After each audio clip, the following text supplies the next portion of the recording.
নিশ্চয়ই জানার চেষ্টা করবেন। একটা জিনিস আমরা হয়তো সবাই জানি যে বাংলাদেশে যে নতুন বিপ্লব বা পরিবর্তনটা হলো এই ডেটটা তো নিশ্চয়ই আমরা সবাই জানি, এই বছরের এই মাসের 5 তারিখ, তাই তো? ফারুক ভাই ডিসএগ্রি করতেছেন না তো? 100% ডিসএগ্রি, দেরি করে আসছো 100% ডিসএগ্রি আমরা করছি।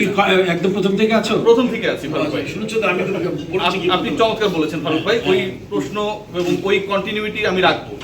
তো 5 তারিখে পট পরিবর্তন হইলো, 7 তারিখে ডক্টর মোহাম্মদ ইউনূস দায়িত্ব গ্রহণ করলো, 8 তারিখে শেখ হাসিনার জায়গায় হচ্ছে ডক্টর মোহাম্মদ ইউনূসকে আমরা 3 দিনের মধ্যে পেয়েছি, তাই তো? রাইট। পাপন ভাই আজকে পদত্যাগ করেছে, আপনি একটু আগে দায়িত্ব গ্রহণ করেছেন, তাই তো?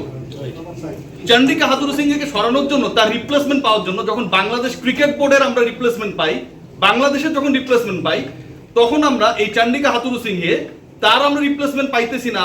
পাবো কি পাবো না, আমি শেষ করি, পাবো কি পাবো না, পাপনের রিপ্লেসমেন্ট ফারুক হয়ে যায়, হাসিনার রিপ্লেসমেন্ট ডক্টর ইউনূস হয়ে যায়, চন্ডিকা হাথুরু সিং কি মোর দেন ইউ গাইস?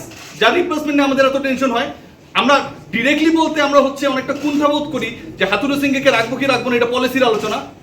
এটা কি আপনার সাথে যায় ফারুক ভাই? নাম্বার 1। নাম্বার 2, গত 14 বছর ধরে,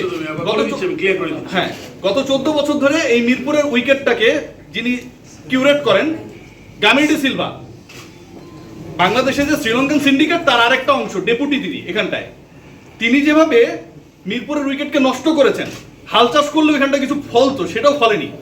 এবং আজকে আমি একজনকে জিজ্ঞেস করলাম যে আপনি ওর বেতনটা আমাকে হয় বলবেন অথবা কালকে আপনাকে আমি রিপোর্ট করব। সবাই গোপন করে, ঢাক ঢাক গুড়গুড় করে। কামিনী কয় টাকা পায় এটা বলতে ভয় পায়, কিউরেটররা কয় টাকা পায় এটা বলতে ভয় পায়। যাই হোক, শেষ পর্যন্ত যখন জানা গেল যে এত টাকা পাচ্ছেন 14 বছর ধরে এবং এই মানুষটার আউটপুট 0, তখন সেই সিন্ডিকেট ভাঙবেন কিনা আপনি?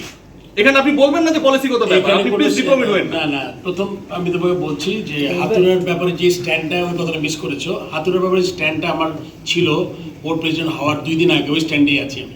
আপনি আবার ক্লিয়ার করেন, আমাদের সবাইকে ক্লিয়ার করেন।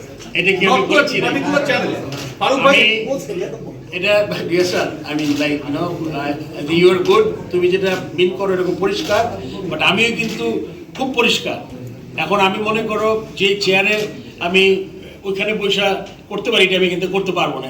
I can't be that rebellion as a president. Hathuru তো আপনাকে সরাই দিয়েছে ভাই, সেটা তো সে করতে পারে না, তার জুরিসডিকশন এটা তো আমার রাগ বিরাগের বশবর্তী হয়ে যাবে কাজটা, তাহলে কিন্তু আমার ওতটা নষ্ট হবে, ওইটা আমি করতে পারবো না। ওকে আমি যেটা বলেছি যে ও আমাকে যেটা বলেছে, এটা আমি ইন্টারভিউতে, একটা না একাধিক ইন্টারভিউতে, সেটা আমি এটাও বলেছি যে আমার টাকা লস হোক, যদি ক্রিকেট লস না হোক, সো এটা আমি বলেছি। So it's like you can rest assured that you know what I shed.